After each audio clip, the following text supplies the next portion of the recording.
How to get realistic hair flow in digital art. Are you struggling to create realistic hair flow in your digital art? You are not alone. Many artists find hair challenging, but with the right techniques, you can achieve stunning results. Let's break it down step by step. First, think of hair as groups or clumps instead of individual strands. This will help you visualize how hair flows naturally. Picture the head as a three-dimensional shape. Consider how gravity affects the hair and how it follows the contours of the skull. Hair typically flows from the scalp downwards, moving in coherent sections like the crown, sides, and back of the head. Start your process by sketching large shapes that representing these clumps of hair. These shapes can be simplified into ribbon-like or cylindrical forms based on the hair type, whether it is straight, wavy, or curly.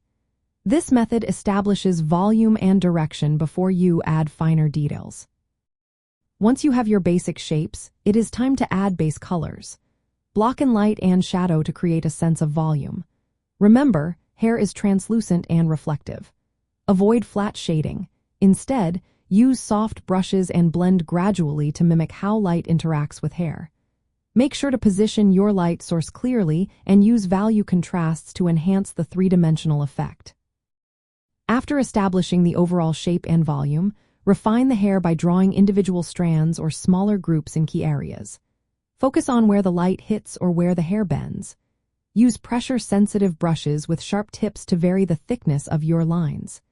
This will create a natural, slightly irregular pattern. Be careful not to draw every strand, as too much uniformity can make the hair look unnatural. Next, add highlights and shadows to emphasize depth and texture. Highlights should follow the flow of the hair and reflected your light source, while shadows will provide contrast and suggest overlapping strands.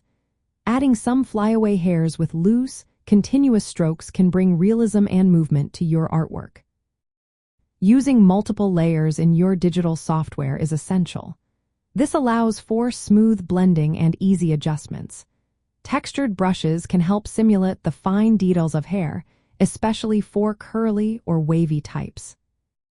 To summarize, achieving realistic hair flow in digital art involves visualizing hair as clumps, blocking in large shapes and colors, adding selective strand details, and applying highlights and shadows.